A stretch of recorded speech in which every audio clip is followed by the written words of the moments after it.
Hello students, welcome to my YouTube channel. हम class 9th science का chapter 2 is matter around us pure कर रहे हैं। अब तक हमने ये जाना था कि प्योर वर्ड का क्या मतलब है, हम प्योर किस चीज़ को बोलते हैं। उसके बाद हमने जाना था कि मिक्सचर्स क्या होते हैं, फिर टाइप्स ऑफ मिक्सचर हमने जानी। आज का जो हमारा टॉपिक होगा वो होगा सॉल्यूशन। आज हम सॉल्यूशंस के बारे में जानेंगे कि सॉल्यूशंस क्या हैं। तो शुरू करते हैं। What is a solution? A solution is a homogeneous mixture of two or more substances. You come across various type of solution in your daily lives. Solution क्या है? Solution जो है वो एक homogeneous mixture है दो या दो से ज़्यादा substances का। जैसे मिक्सचर मैंने आपको बताया था कि मिक्सचर क्या होता है, जब दो या दो से ज़्यादा चीज़ें आपस में मिक्स होकर कोई चीज़ बनाती है तो उसको हम मिक्सचर बोलते हैं। और सॉल्यूशन क्या है? सॉल्यूशन एक जो है वो होमोजीनियस मिक्सचर है जिसमें दो या दो से ज़्यादा सब्सटेंस हो सकते हैं। हम डेली लाइफ में बहुत सारी ऐसी चीज़ें देखते हैं जो कि सॉल्यूशंस हैं, जैसे कि सबसे आजकल गर्मियों के दिनों में हम नींबू पानी यूज़ कर रहे हैं। Lemonade, soda water etcetera are the example of the solution. जो हमारा नींबू पानी है उसमें हम काफ़ी सारी चीज़ें मिलाते हैं, उसमें हम शुगर मिलाते हैं, नमक मिलाते हैं, पानी होता है, नींबू का जूस होता है। तो उसके अलावा हम उसमें जो है और भी कुछ चीज़ें जो है वो ऐड कर सकते हैं। तो लेमनेड जो होता है, नींबू पानी जो होता है, वो हमारा जो है वो एक एग्जाम्पल है सॉल्यूशन का। Usually we think of a solution as a liquid that contains either a solid, liquid or a gas dissolved in it. जब भी हम सॉल्यूशन की बात करते हैं तो हमारे दिमाग में जो सबसे पहली चीज़ें आती है वो जो है वो लिक्विड टाइप की आती है। जैसे कि किसी लिक्विड में कोई सॉलिड, किसी लिक्विड के अंदर कोई सॉलिड जो है वो डिज़ोल्व किया हो, जैसे कि हमारा नींबू पानी हो गया फॉर एग्जांपल, या फिर मीठा पानी हो गया, सॉल्ट वाटर हो गया। तो इसमें हम सॉलिड को लिक्विड में डिज़ोल्व करते हैं। तो जब भी हम सॉल्यूशन की बात करते हैं तो हमारे दिमाग में सबसे पहली चीज़ ऐसी आती है कि वो कोई लिक्विड होगी। उस लिक्विड के अंदर कोई ना कोई सॉलिड घुला हो सकता है, लिक्विड घुली हो सकती है, या फिर कोई गैस भी घुली हो सकती है। लेकिन मेन चीज़ जो होगी वो लिक्विड ही होगी। हमारा दिमाग यही सोचता है कि वो एक लिक्विड होगी जिसके अंदर कुछ ना कुछ जो है वो घुला होगा। But we can also have solid solutions and the gaseous solutions. लेकिन इसके अलावा ऐसा नहीं है कि हमारे पास सभी लिक्विड ही सॉल्यूशंस हैं। हमारे पास काफ़ी सारी ऐसी चीज़ें हैं जो कि सॉलिड्स हैं लेकिन वो सॉल्यूशंस हैं, जैसे कि एलॉयज़।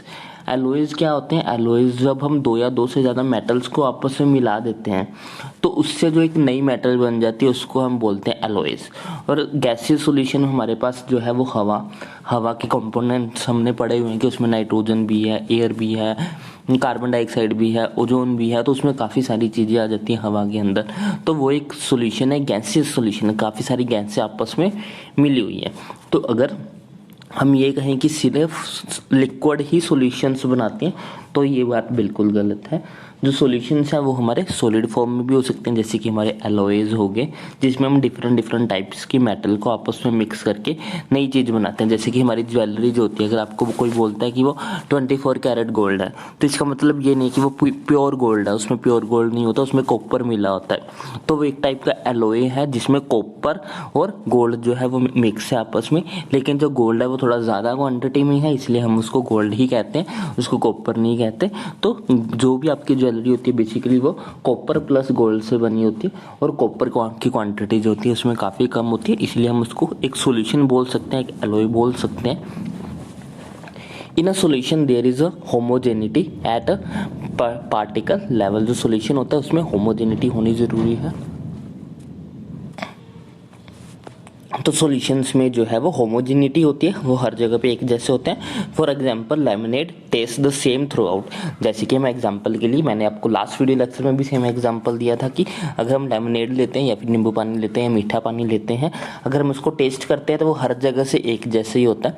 अगर आपने एक गिलास नींबू पानी बनाया तो उस गिलास में के अंदर जितनी भी क्वांटिटी है नींबू पानी की वो हर जगह पे एक जैसे ही टेस्ट करेगी।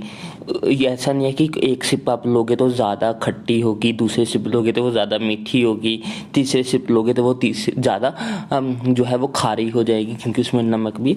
तो उसका जो टेस्ट होता है वो थ्रू आउट सेम होता है, पूरे के पूरे सॉल्यूशन के अंदर जो टेस्ट है वो सेम रहता है। उसी चीज़ को हम बोलते हैं उसकी होमोजिनिटी हमने यही बोला था कि वो जो है वो उसकी कॉम्पोजिशन जो है वो थ्रू आउट द मिक्सचर एक जैसी रहनी चाहिए। होमोजीनियस मिक्सचर्स क्या होते हैं, जिसमें उसकी जो कॉम्पोजिशन है वो थ्रू आउट द मिक्सचर एक जैसी रहे, पूरे के पूरे मिक्सचर में एक जैसा ही वो होना चाहिए। ऐसा नहीं है कि कहीं पे वो ज़्यादा पड़ा हो कहीं पे कम पड़ा हो। जैसे कि यहाँ पे हम एग्जाम्पल के थ्रू आसानी से समझ पाते हैं कि अगर हमने मीठा पानी बनाया तो वो हर जगह पे एक जैसा मीठा होता है। उसका मतलब ये है कि हर जगह पे सेम अमाउंट में जो शुगर है वो डिजोल्व हुई है। ऐसा नहीं है कि कहीं पे ज़्यादा शुगर डिजोल्व हो गई है कहीं पे कम शुगर डिजोल्व हुई है। लेकिन जब हमारा एक सॉल्यूशन बना है शुगर और वाटर का, तो उसमें जो शुगर थी वो हर जगह पे इक्वली अमाउंट में जो है वो डिस्ट्रीब्यूट हुई है, उसी को हम होमोजेनिटी बोलते हैं। तो in a solution there is homogeneity at a particle level. For example lemonade taste the same throughout. This shows that the particles of the sugar or the salt are evenly distributed in the solution। ये हमें ये दिखाता है कि जो हमारा lemonade है उसके अंदर शुगर और सॉल्ट के जो पार्टिकल्स हैं वो पूरे इक्वली इवनली डिस्ट्रीब्यूट हुए हैं पूरे के पूरे सॉल्यूशन के अंदर। यहाँ पे एलोई के बारे में कुछ इन्फॉर्मेशन गिवन है हमें। Alloys are the homogeneous mixture of metals and can not be separated into their component by the physical methods. Alloys जो होते हैं वो एक होमोजेनियस मिक्सचर है जिसमें हम दो या दो से ज़्यादा मेटल्स को आपस में मिक्स कर देते हैं, और इनको हम एक बार अगर मिक्स कर देते हैं तो इनको किसी भी फिजिकल मेथड की हेल्प से जो है वो अलग अलग नहीं किया जा सकता। जैसे एक बार हमने गोल्ड की ज्वेलरी बना ली तो उसमें कॉपर मिक्स हो गया, अब उस कॉपर को बाहर निकालने का कोई तरीका नहीं है, उसको किसी फिजिकल मेथड से जो है वो हम उनको अलग नहीं कर पाएंगे। But still an alloy is considered a mixture because it shows the properties of constituents and can have the variable composition। लेकिन फिर भी हम इसको जो alloy को जो है वो हम मिक्सचर ही बोलते हैं, क्योंकि इसके अंदर हमने जो भी मेटल्स मिलाए हैं उसकी प्रॉपर्टीज जो है वो हमें शो होती रहती हैं। And can be variable composition. For example brass is a mixture of approximately 30% zinc and 70% copper. जैसे कि हमारा ब्रास जो है वो एक एलोय है, उसमें हम 30% जिंक मिलाते हैं और 70% जो है वो कॉपर मिलाते हैं। उसमें दोनों की जो है वो प्रॉपर्टीज हमें नजर आती है, उसमें कॉपर की प्रॉपर्टीज भी होती हैं और उसमें हमारे जिंक की प्रॉपर्टी भी होती है। A solution has a solvent and a solution as its component। जो हमारा सॉल्यूशन होता है, सॉल्यूशन के दो पार्ट्स होते हैं, ये आपको याद रखना है कि जो भी हमारा सॉल्यूशन है इस पे क्वेश्चन बनता होता है। सॉल्यूशन के दो पार्ट्स होते हैं, एक पार्ट हमारा होता है सोल्यूट और दूसरा पार्ट हमारा होता है सोलवेंट। इन दोनों चीज़ों को आपस में समझना बहुत ज़्यादा ज़रूरी है कि सोल्यूट और सोलवेंट में क्या फ़र्क है।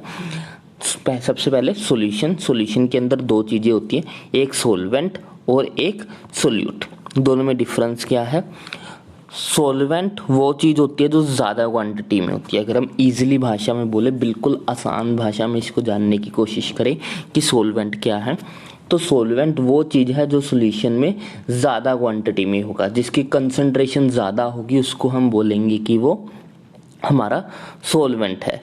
अगर हम सोल्यूट की बात करें तो सोल्यूट वो चीज़ है जिसकी कंसंट्रेशन कम होगी, जिसकी कंसंट्रेशन कम होगी उसको हम बोलेंगे सोल्यूट, जिसकी कंसंट्रेशन ज़्यादा होती है उसको हम बोलते हैं solvent.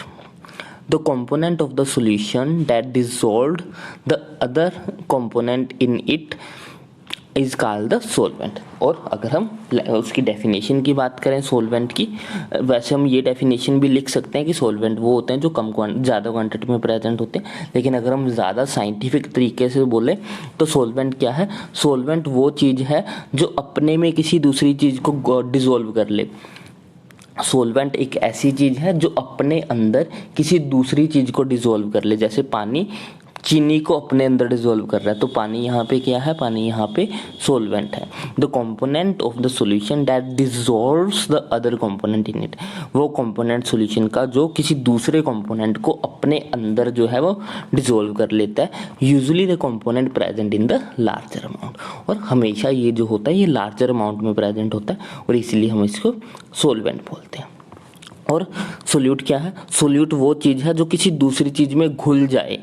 The component of the solution that dissolved in the solvent, वो कंपोनेंट सॉल्यूशन का जो कि सॉल्वेंट के अंदर डिजॉल्व्ड हो जाता है, usually present in the lesser quantity, और ये जो है वो अक्सर कम क्वांटिटी में प्रेजेंट होता है, और इसको हम बोलेंगे कि वो हमारा सोल्यूट है। तो ये आपको क्लियर होना चाहिए कि सॉल्यूशन जो है, सॉल्यूशन में दो चीज़ें होती हैं, एक सोल्यूट और एक सॉल्वेंट। सॉल्वेंट जो होता है वो चीज़ है जो अपने अंदर किसी दूसरी चीज़ को डिसॉल्व कर लेती है, अपने अंदर किसी चीज़ को घुला सकती है, और ये जो होता है वो ज़्यादा क्वांटिटी में प्रेजेंट होता है।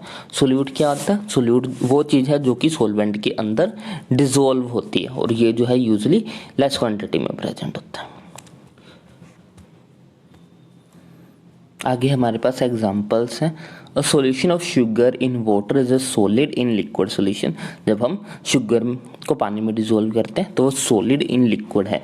सॉलिड यहाँ पे क्या होगी? सॉलिड यहाँ पे शुगर होगी। इन लिक्विड का मतलब उसको डिसॉल्व किया पानी के अंदर, शुगर को पानी के अंदर, मीन्स कि सॉलिड को लिक्विड के अंदर डिसॉल्व किया। In this solution sugar is the solute and water is the solvent. Sugar जो है वो कम क्वांटिटी में है तो वो सोल्यूट, वाटर जो है वो ज़्यादा क्वांटिटी में इसलिए वो solvent. A solution of iodine in alcohol. Iodine in alcohol is known as the tincture of iodine, has the iodine as the solute and the alcohol as a solvent. इसमें iodine जो होगा वो solute होगा और alcohol जो होगा वो solvent होगा। मोस्ट ऑफ द बच्चे ऐसे करते हैं कि वो अपने दिमाग में ये बिठा लेते हैं कि जो लिक्विड फॉर्म में होगा वो हमेशा सोलवेंट होगा, और जो सॉलिड फॉर्म में होगा वो हमेशा जो है वो हमारा सोल्यूट होगा। ऐसा कोई कंपलसरी नहीं है कि जो लिक्विड है वो सोलवेंट ही है और जो सॉलिड है वो सोल्यूट ही है। ये अगर हम कह रहे हैं तो ये बिल्कुल गलत बात है। कभी ऐसे केस भी हो सकते हैं जब हमारा सॉलिड जो है वो सॉल्वेंट भी बन सकता है। ऐसा नहीं है कि सॉलिड कभी सॉल्वेंट नहीं बन सकता, सॉलिड जो है वो सॉल्वेंट बन सकता है। Aerated drinks like the soda water are the gas in liquid. उसमें जो है सोडा वाटर में जो है वो गैस को लिक्विड में डिसॉल्व किया जाता है। This contain the carbon dioxide gas as the solute and water as the solvent. A mixture of air जो है वो एक मिक्सचर है गैस इन गैस, उसमें जो है वो गैस में गैस डिसॉल्व होती है। Air is a homogeneous mixture of number of gases. Its two main constitutions are oxygen 21% and nitrogen 78%. The other gases are present in very small quantities. Next है हमारे पास properties of solution. Solution की क्या क्या properties होती है।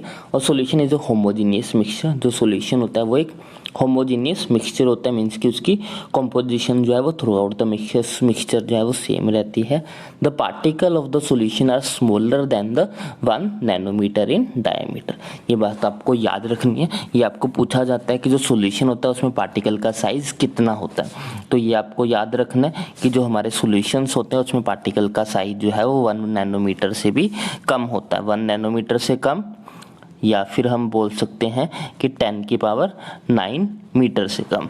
तो size of the particles, जो भी सॉल्यूशन के अंदर पार्टिकल्स होते हैं उनका साइज जो है वो 1 नैनोमीटर से छोटा होता है। 1 नैनोमीटर इज इक्वल टू होता है 10 की पावर 9 मीटर इन मीटर के बराबर। तो जो भी पार्टिकल्स होमोजेनियस मिक्स सॉल्यूशन के अंदर प्रेजेंट होते हैं उनका पार्टिकल्स का साइज 1 नैनोमीटर से छोटा होता है। So they can not be seen by the naked eye. इसलिए हम इनको अपनी आंखों से जो है वो नहीं देख सकते। अगर आपने शुगर को पानी में डिसॉल्व कर लिया तो आप शुगर क्रिस्टल्स को नहीं देख पाओगे अपनी आंखों से, क्योंकि उनका साइज इतना छोटा हो चुका है कि अब हम उनको नहीं देख सकते हैं। Because of very small particle size, they do not scatter a beam of light passing through the solution, so the path of the light is not visible in the solution. क्योंकि इनके पार्टिकल का size बहुत ज़्यादा छोटा होता है, इसलिए जब इसमें से लाइट पास होती है तो ये लाइट को जो है वो स्कैटर नहीं कर पाते, जिसके कारण जो है वो हमारे लाइट का जो पाथ है वो विजिबल नहीं होता है। तो सॉल्यूशंस में कभी भी जो है वो लाइट का पाथ विजिबल नहीं होता।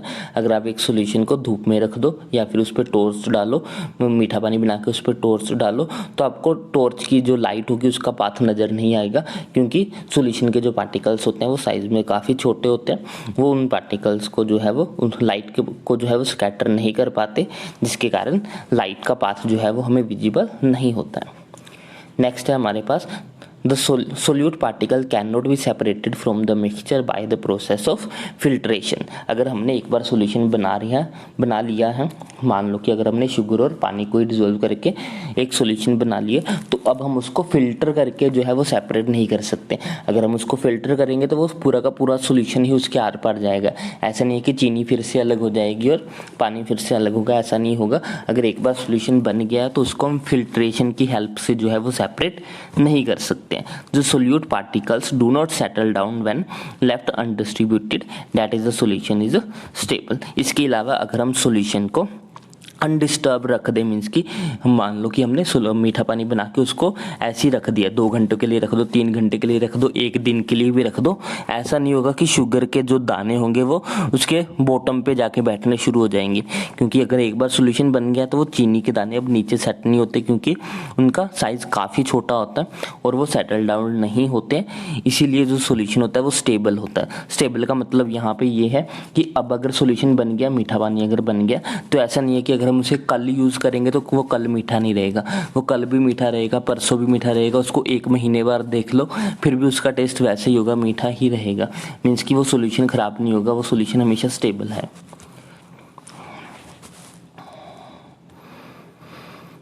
तो आज के लिए बस इतने। कंसंट्रेशन ऑफ सॉल्यूशन जो है वो हम नेक्स्ट वीडियो लेक्चर में पढ़ेंगे। आई होप आपको इतना अच्छे से समझ में आया होगा। अगर आपको कोई भी डाउट हो तो आप कमेंट सेक्शन में लिख सकते हो। अगर आपको वीडियो अच्छी लगी तो इसका लाइक करें, शेयर करें, चैनल को सब्सक्राइब करें। Thanks for watching, bye bye, take care.